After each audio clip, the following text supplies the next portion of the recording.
प्रिय विद्यार्थियों, आज हम आपके लिए एक और नई कविता लेकर आए हैं जिसका शीर्षक है कविता के बहाने।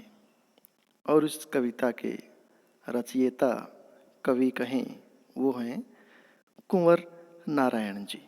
तो आज हम इस कविता के शब्दार्थ, भावार्थ और काव्य सौंदर्य पर प्रकाश डालेंगे, परंतु सर्वप्रथम हम कवि कुंवर नारायण जी के जीवन परिचय पर थोड़ी सी चर्चा कर लेते हैं।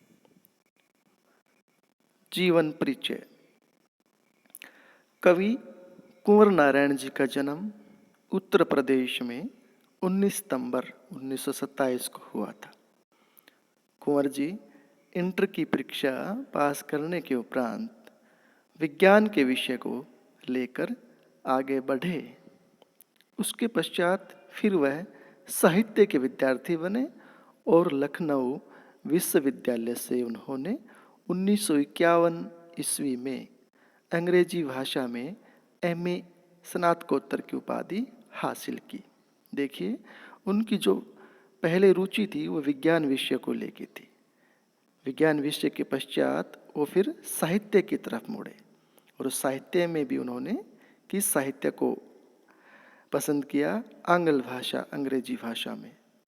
ये बात दूसरी है कि आज हम उनका जीवन परिचय हिंदी भाषा के अंतर्गत पढ़ रहे हैं। एमए की उपाधि हासिल करने के बाद कुंवर नारायण ने ठीक 5 वर्ष बाद 1956 ईस्वी में अपने प्रथम काव्य संग्रह चक्रव्यूह की रचना की।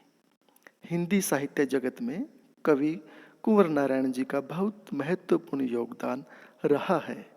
कविताओं के अतिरिक्त कवि कुंवर नारायण सिंह चिंतन परख लेख, कहानियाँ और सिनेमा तथा अन्य कलाओं पर भी अपने अनुसार समीक्षा लिखा करते थे। हालांकि कुछ समय तक ये नया प्रतीक नामक पत्रिका के संपादक भी रहे। उत्तर प्रदेश नाटक मंडली का इन्हें अध्यक्ष भी बनाया गया और कुछ समय तक ये भारतेंदु नाटक मंडली के अध्यक्ष भी बने रहे। उसके बाद बात आती है रचनाओं की। प्रमुख रचनाएं, ये तीसरे सप्तक के प्रमुख कवि हैं। सप्तक 7 कवियों का एक समूह होता था जिसकी शुरुआत अगे जी ने की थी। तो जो तीसरा सप्तक था उनके ये महत्वपूर्ण कवि हैं। इनकी प्रमुख रचनाएं निम्नलिखित हैं: काव्य संग्रह चक्रव्यूह, परिवेश, हम तुम, अपने सामने, कोई दूसरा नहीं, इन दिनों, प्रबंध काव्य, आत्मजयी, कहानी संग्रह आकारों के आसपास और समीक्षा आज और आज से पहले। उसके बाद बात करते हैं पुरस्कार एवं सम्मान की। नारायण जी को अनेक पुरस्कारों से नवाजा गया, जैसे कबीर सम्मान, व्यास सम्मान, लोहिया सम्मान, साहित्य अकादमी पुरस्कार और भारतीय साहित्य का सर्वोच्च पुरस्कार ज्ञानपीठ पुरस्कार तथा केरल का कुमारन आशान पुरस्कार आदि। साहित्य का जो सर्वोच्च पुरस्कार है ज्ञानपीठ पुरस्कार है, तो सर्वोच्च सम्मान भी इन्हें प्राप्त था।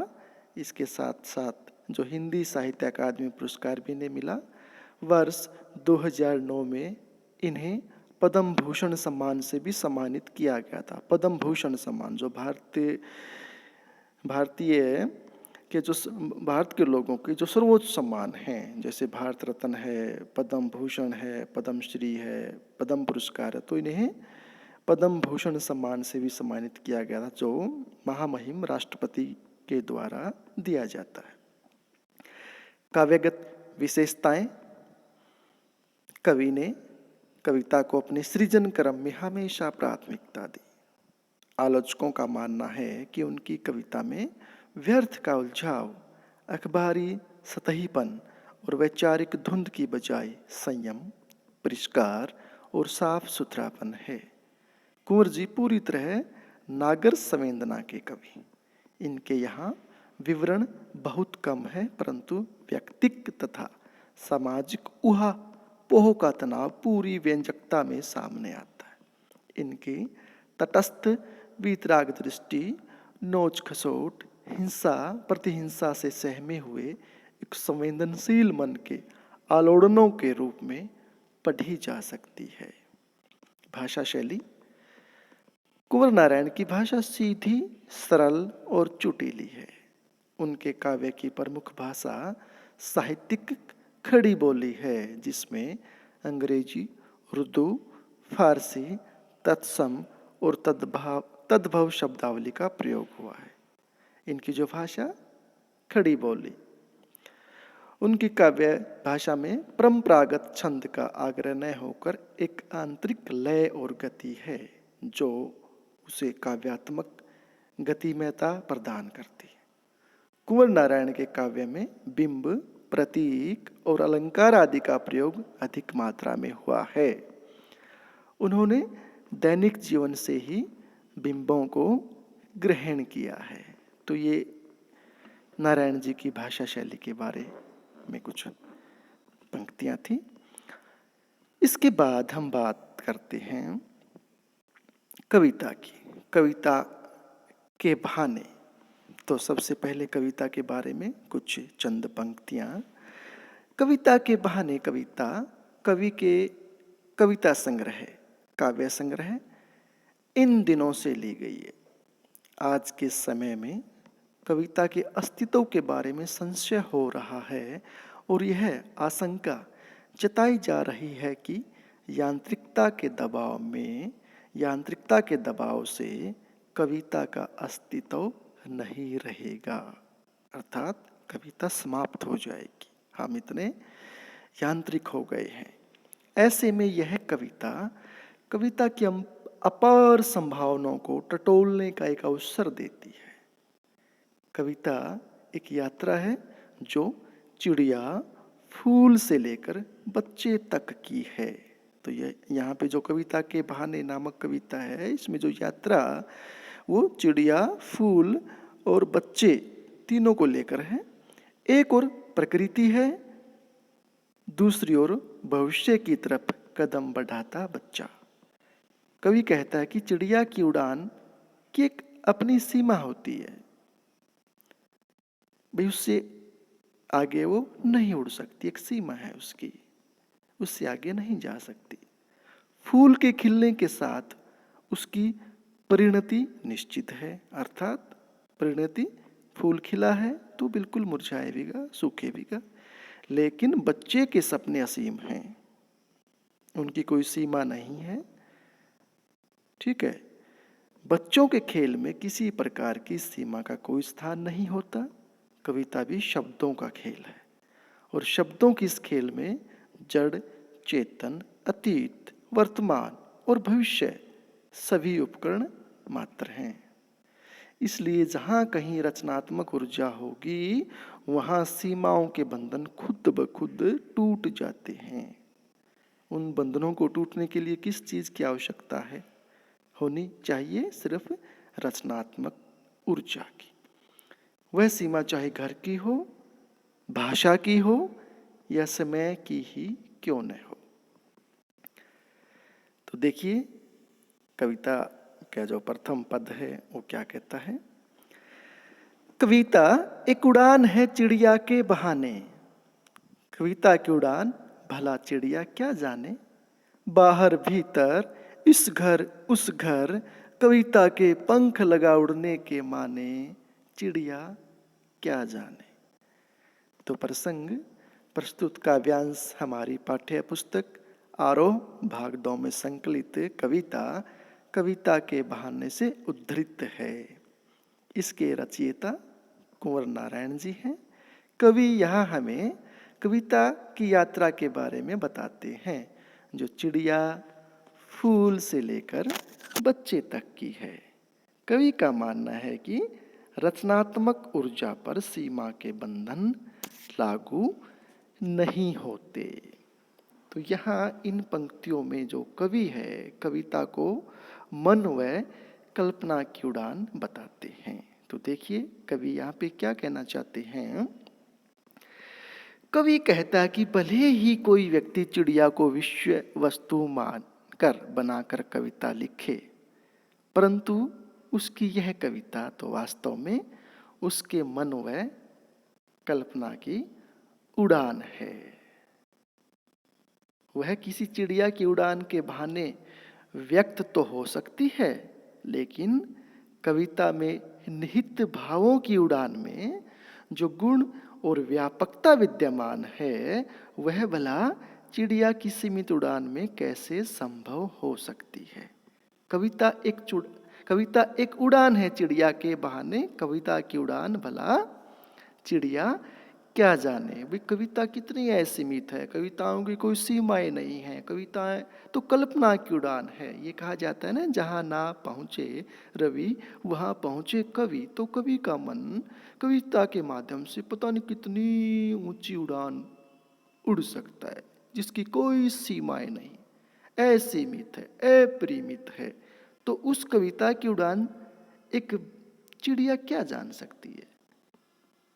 चिड़िया की उड़ान सीमित है, वह लंबे समय तक निरंतर नहीं उड़ सकती, ठीक है ना। लेकिन जो कविता है उसकी जो उड़ान है असीमित है, क्योंकि वो उड़ान क्या है, कल्पना की उड़ान है।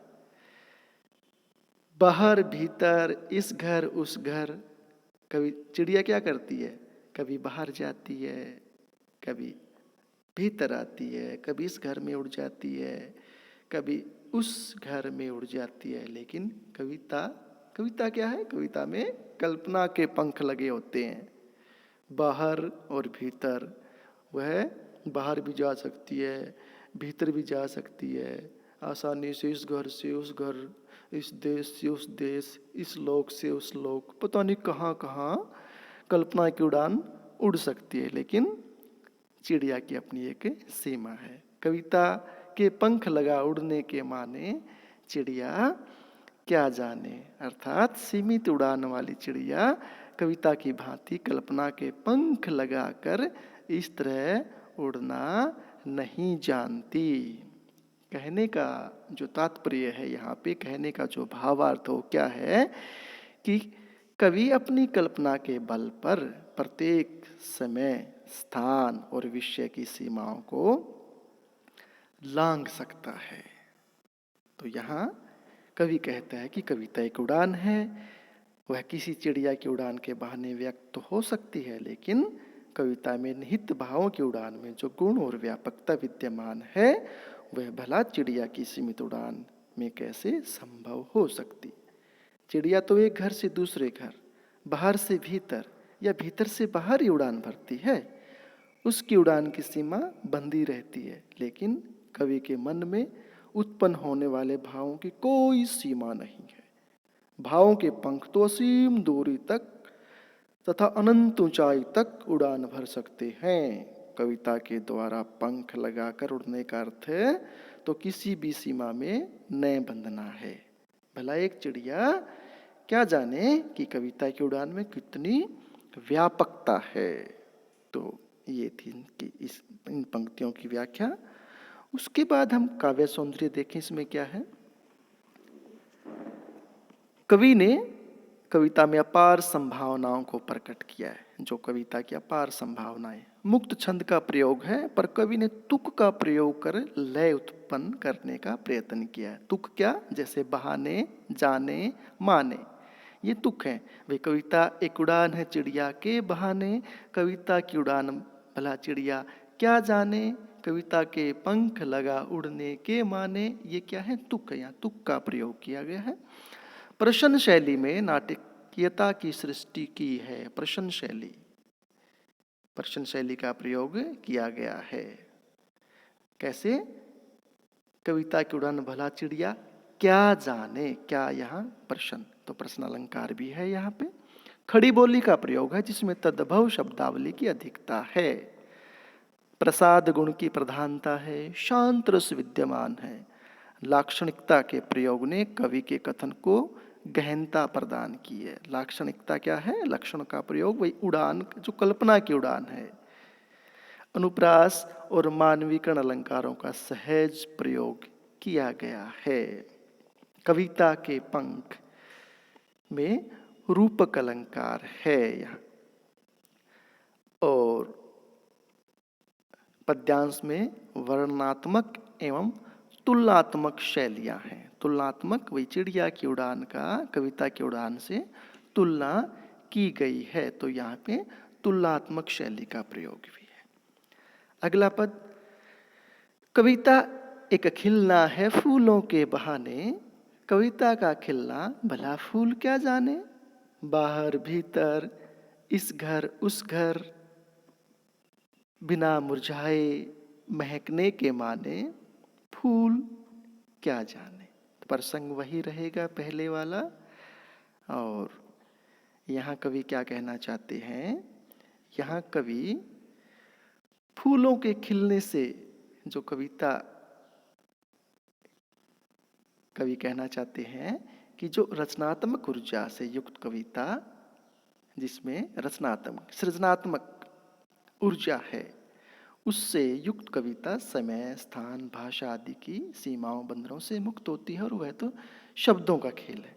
और इन पंक्तियों में फूलों के खिलने से, फूलों के खिलने के माध्यम से कवि बताना चाहता है कि भले ही कोई व्यक्ति फूलों को विषय वस्तु बनाकर कविता लिखे,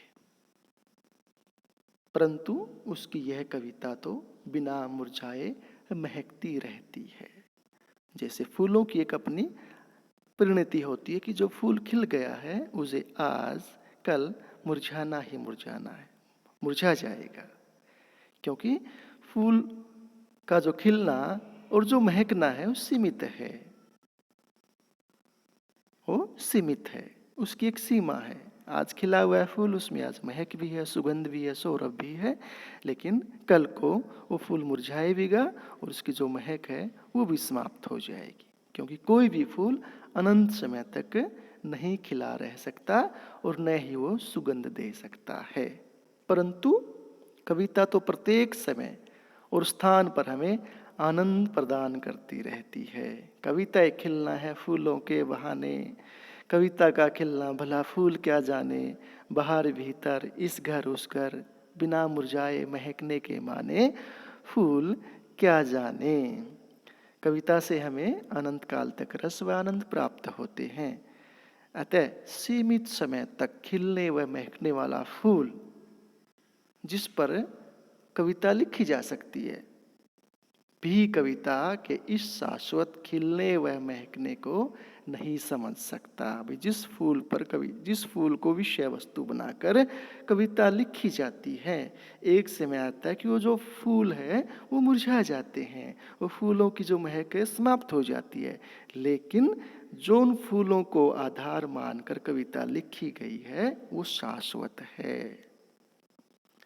वो क्या है? शाश्वत है। उसकी जो सुगंध है, उसका जो खिलना है, वो कभी समाप्त नहीं होता। अतः इस तरह से शाश्वत खिलना, कविता का जो शाश्वत खिलना है वह फूल नहीं समझ सकता। कहने का भावार्थ यही है कि कविता में चाहे किसी भी पदार्थ, वस्तु, विषय वस्तु आदि को लेकर हमने कविता में शब्द दिए हों, लेकिन उसके भाव व विचार हमें सदैव और सभी जगह समान रूप से आनंद व रस प्रदान करते रहते हैं। व्याख्या को देखें एक बार फिर। कवि कहता है कि किसी कविता में सुंदर फूलों के खिलने का वर्णन हो सकता है, उनकी शोभा का उल्लेख हो सकता है, पर वास्तव में कविता की सुंदरता को फूलों का खिलना नहीं समझा जा सकता। फूल से कविता में रंग, भाव आदि तो आते हैं, परंतु कविता के खिलने के बारे में फूल कुछ नहीं जानते। फूल खिलते हैं, कुछ देर महकते हैं और फिर मुरझा जाते हैं, वे सूख कर मिट जाते हैं, पर कविता के मधुर भाव तो कभी नहीं मुरझाते। वे मधुर भाव तो बाहर भीतर, इस घर में उस घर में, सब जगह सर्वत्र व्याप्त रहते हैं, सबके हृदय में जीने की चाह उत्पन्न करते हैं। फूलों की महक और सुंदरता की तुलना किसी भी प्रकार कविता से नहीं की जा सकती। काव्य सौंदर्य कविता की व्यापकता और महत्व का प्रतीकात्मक प्रस्तुतिकरण किया है। कविता कितनी व्यापक, उसका जीवन में कितना महत्व है। मुक्त छंद का प्रयोग है, कवि ने तुक का प्रयोग किया है, अनुप्रास और मानवीकरण अलंकारों का सहज स्वाभाविक प्रयोग किया गया है, प्रसाद गुण विद्यमान है, लाक्षणिकता ने भावों को गहनता प्रदान की है, शांत रस है, खड़ी बोली के प्रयोग में तद्भव शब्दावली की अधिकता है, प्रश्न शैली ने नाटकीयता की सृष्टि की है, मुरझाए महक ने कविता का आदि में अनुप्रास अलंकार है, अंतिम पंक्ति में प्रश्नालंकार है, मानवीकरण अलंकार का प्रयोग हुआ है और पद्यांश में वर्णनात्मक एवं तुलनात्मक शैलियों का प्रयोग भी किया गया है। अगला पद देखें।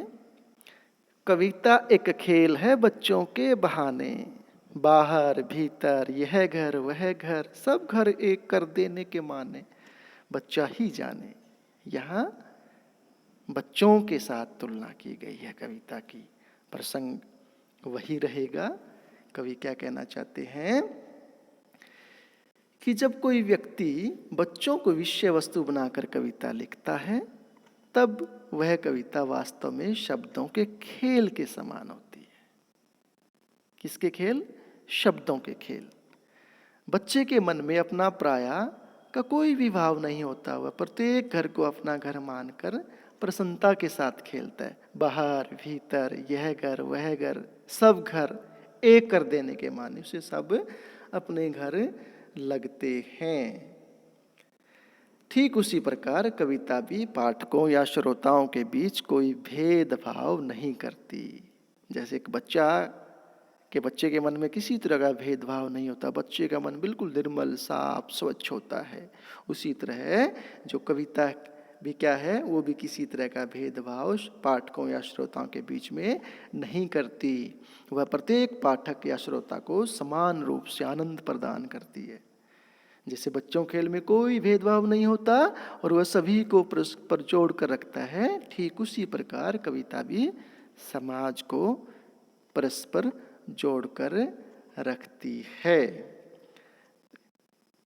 व्याख्या इसकी देखें एक बार पुनः है। कवि कहता है कि कविता को किसी बहाने की आवश्यकता नहीं होती, वह तो बच्चों के खेल की तरह है जो कभी भी कहीं भी किसी भी स्थान पर प्रकट हो जाती है।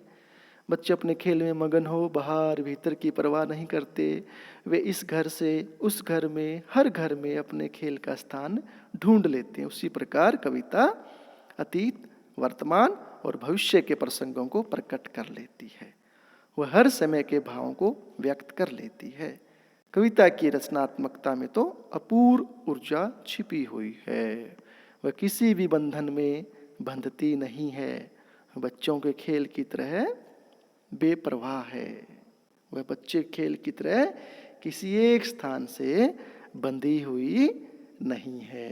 काव्य सौंदर्य कविता की रचनात्मकता व्यापकता को प्रकट किया गया है। भाई कविता की जो रचनात्मकता है वो कितनी व्यापक है। बच्चों व कवियों में समानता दर्शाई गई है। बच्चा ही जाने पंक्ति से बाल मन की सरलता की अभिव्यक्ति होती है। मुक्त छंद है, बच्चों के बहाने में अनुप्रास अलंकार है, साहित्यिक खड़ी बोली है, प्रतीकात्मकता विद्यमान है, प्रसाद गुण है, शांत रस है और पद्यांश में एक कर देना मुहावरे का सार्थक प्रयोग है। तुकांत शैली का प्रयोग किया गया है और पद्यांश में वर्णनात्मक एवं तुलनात्मक शैलियाँ विद्यमान हैं। तो ये थी आपकी कविता के बहाने कविता। आशा है आपको पसंद आई होगी। आप सभी का धन्यवाद।